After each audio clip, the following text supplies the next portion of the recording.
Hello all. तो आज हम बात करेंगे एक और कंपनी के बारे में, 5paisa.com। तो आपने देखा ही होगा कि ये आजकल ब्रोकरेज कंपनीज बहुत चल रही हैं, क्योंकि ऑब्वियसली हमारा जैसे शेयर मार्केट चलता है तो ब्रोकरेज कंपनियां तो चलेंगी। आपने एक कंपनी देखी होगी, एंजल वन, जो कि मैं करीबन 2 साल से ट्रैक कर रहा हूँ, और 2 साल में वो 12 गुना हो गई है, 12 टाइम्स। तो इसीलिए फिर मुझे ब्रोकरेज कंपनीज में थोड़ा सा इंटरेस्ट आया। मैंने उसको छोड़ दिया था समहाउ। 300 रुपीज़ पे देखा था मैंने उसे, और आज उसकी प्राइस है 3300, जो कि 4000 से होके आ रही है। तो 5paisa.com मैंने एनालाइज करने की कोशिश करी। मेरे पास है भी, ये डिस्क्लेमर है, और मैं कोई से भी रजिस्टर्ड एडवाइज़र नहीं हूँ, तो आप ये वीडियो सुन के कोई शेयर बाय या सेल का रिकमेंडेशन मत मानिएगा इसे। तो 5paisa.com में अभी एक अच्छी बात ये हुई है कि 6 महीने पहले एंजल वन के जो सीईओ थे, गंगाधर, वो छोड़ के 5paisa पे आए हैं। तो वो एक बहुत बड़ा पॉइंट था मेरे लिए 5paisa को अक्वायर कर लेने का। अब इनकी जो मार्केट शेयर है वो काफ़ी, मतलब वो वैसे 5paisa 10th पोजीशन पे स्टैंड करती थी पिछले क्वार्टर तक ब्रोकर्स में, बट अब 10th पोजीशन से गिर के 12th पोजीशन पे आ गई है। इनका जो रिजल्ट रहा है वो भी क्वार्टर ऑन क्वार्टर तो अच्छा रहा है, ईयर ऑन ईयर तो अच्छा रहा है। करीबन 38% से ग्रोथ हुई है, but quarter on quarter it was a miss. मेरे ख्याल से 19 करोड़ का प्रॉफिट था पिछले क्वार्टर में, और इस क्वार्टर में 15 करोड़ का है। तो मैं इनकी कॉन कॉल सुन रहा था, तो इनके जो सीईओ हैं गंगाधर, जो कि एंजल वन से आए हैं, उन्होंने बड़ी अच्छी बात बोली कि वो एक्चुअली टेक्नोलॉजी में ही काम कर चुके हैं। पहले अमेज़ॉन में रह चुके हैं, वो शायद गूगल में भी रह चुके हैं, गूगल, अमेज़ॉन। फिर उसके बाद एंजल वन में रह चुके हैं, एंजल एंजल वन के सीईओ रह चुके हैं, और अब 5paisa में है। तो टेक्नोलॉजी में वो, मैं कह सकता हूँ कि पाइनियर है। तो उन्होंने एक बहुत अच्छी बात कही कि अभी 5paisa अभी कस्टमर एक्विजिशन के लिए रेडी नहीं है। मतलब उसकी जो ऐप है वो इतनी अच्छी नहीं है, ट्रेडिंग ऐप। तो वो अभी उस पर काम कर रहे हैं। बेसिकली वो अभी अभी वो सीड, उन्होंने सीड दिया, बीज बोया है, और उसमें अभी पानी देने का काम कर रहे हैं। और जैसे ही वो पानी वगैरह दे के और पेड़ थोड़ा सा बड़ा कर देंगे, पेड़ खुद ब खुद फ्रूट्स देगा। तो यही बात है कि वो अभी अपना पूरा टेक्नोलॉजी स्टैक जो है वो मजबूत कर रहे हैं। पहले इतनी प्रॉब्लम्स थी इनके ऐप में कि एंड्रॉयड पे अलग तरीके से चलता था, आईओएस में अलग तरीके से चलता था।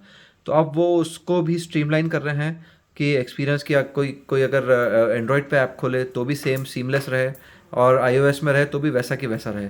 तो वो सारी चीज़ों को स्ट्रीमलाइन कर रहे हैं। बहुत सारे प्रोडक्ट्स अपने ऐप के अंदर ला रहे हैं। प्रोडक्ट्स इन द सेंस कि आप, मालूम ही है आपको कि ट्रेडिंग में क्या क्या चाहिए रहता है। ट्रेडर्स को बहुत सारे चार्ट्स चाहिए रहते हैं, बहुत सारे तरीके की सीरीज़ वगैरह, फिबोना की सीरीज़, ये वो वगैरह बहुत सारी चीज़ें रहती हैं। वो सारी कोड करनी पड़ती है और ऐप में लाना पड़ता है। तो उस ऐप को वो मजबूत कर रहे हैं, और उनका कहना ये है कि बाय दिस ईयर, मतलब 1 साल उनको और लगेगा। क्यू Q3, ये वाला जो Q3 गया वो, और Q4, इसमें वो काफ़ी स्ट्रीमलाइन कर लेंगे। और मेरे ख्याल से अगले साल Q2 से अपने को उसके रिजल्ट्स मिलना चालू हो जाएंगे। और जब उनका कहना ये है कि जब उनकी ऐप अच्छी हो जाएगी, टेक्निकली वेरी एडवांस हो जाएगी, विद पियर्स, इन सब से कॉम्पीट करने के लायक हो जाएगी, एंजल वन से या जीरोधा से। या जीरोधा का तो ट्रेडिंग प्लेटफॉर्म में उतना अच्छा मानता भी नहीं हूँ, एंजल वन वगैरह से। और ग्रो बहुत चल रहा है आजकल, तो ग्रो वगैरह से एट पार हो जाएगी जब इनकी ऐप।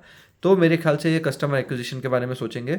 और इन्होंने एक और बात बहुत बहुत अच्छी बोली है कि सब लोग क्या कर रहे हैं, कस्टमर एक्विजिशन पे बहुत ध्यान दे रहे हैं, बाकी सारी ब्रोकरेज कंपनीज। पर वो जो कस्टमर्स रहते हैं ना, बस पैसे फेंको, कोई सा ऑफर दो और कस्टमर ले लो। लेकिन ये बोल रहे हैं कि हमको स्टिकीनेस चाहिए, स्टिकीनेस, कस्टमर यहाँ आना चाहिए। तो क्योंकि वो ऐप की टेक्नोलॉजिकली ऐप इतनी एडवांस होना चाहिए कि वो और किसी ब्रोकर के पास जाए ही ना, और किसी ऐप पे जाए ही ना।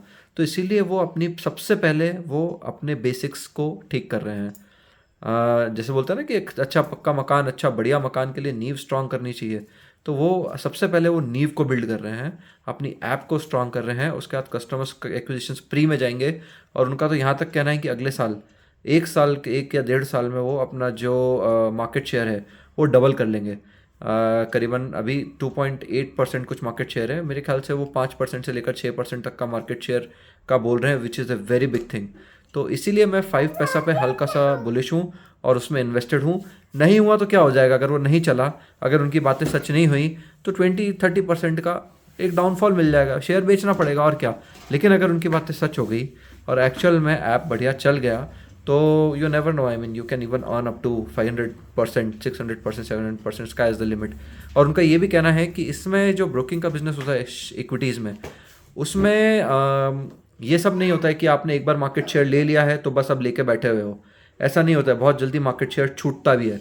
जैसे कि पहले जीरोधा के पास बहुत ज़्यादा था, एंजल वन कहीं नहीं थी, पर अभी 4 साल में एंजल वन ने ऐसे मार्केट शेयर लिया, 14% पे पहुंच गई है। तो ऐसे ही उनका कहना ये है कि अगर इनकी ऐप अच्छी हो जाती है, टेक्नोलॉजिकली ये एडवांस्ड हो जाते हैं, तो ट्रेडर्स, अच्छे अच्छे स्टिकी ट्रेडर्स इनके पास आने में बिल्कुल देर नहीं करेंगे और मार्केट शेयर वहाँ से यहाँ आ जाएगा। इसीलिए 5 पैसा छोटी कंपनी है, करीबन 12 गुना छोटी है एंजल वन से। एंजल वन का मार्केट कैप अराउंड 30,000 करोड़ से ऊपर है और इसका मेरे ख्याल से 2,000 करोड़ है। 2,000 या 2,200 2,300 करोड़ ऐसा कुछ है, देखना पड़ेगा। पर आप सोचो 12-13 गुना का अंतर है। तो इसीलिए मैं 5 पैसा पे बैट कर रहा हूँ। मुझे जो गंगाधर इनके सीईओ जो एंजल वन को चलाते थे, वो काफ़ी अच्छे लगते हैं। उनकी बातें मुझे काफ़ी क्रिस्प लगी, टू द पॉइंट लगी, एक जैसी बातें हर उसमें कर रहे हैं, अच्छे लगे मुझे जो गाड़ी के ड्राइवर हैं। तो लेट्स सी, मैं इन्वेस्ट तो कर रहा हूँ और इस पे करीबन 2 साल बना रहूँगा। अगर सब कुछ ठीक रहा तो बहुत अच्छे प्रॉफिट में बेचूंगा, और अगर थोड़ा कुछ गलत भी हो गया तो ठीक है, क्या फ़र्क पड़ता है, 30% लॉस में बेच देंगे, उसमें क्या है। Thank you very much. और अगर हाँ, स्टार्स स्टार्स देने रहते हैं हम लोगों को, तो मैं इन्वेस्टिंग इसमें इन्वेस्ट कर सकते हैं, लेकिन आपको इसमें टिकना पड़ेगा 2 साल। तो मैं इसको 10 में से 7 स्टार दूंगा कि ये शेयर इन्वेस्टेबल है कि नहीं है, कितना इन्वेस्टेबल है। तो 10 में से 7 star. Thank you very much. और मैं सेबी रजिस्टर्ड एडवाइज़र नहीं हूँ, इसलिए इसको एंटरटेनमेंट पर्पज से ही लीजिएगा। Thank you.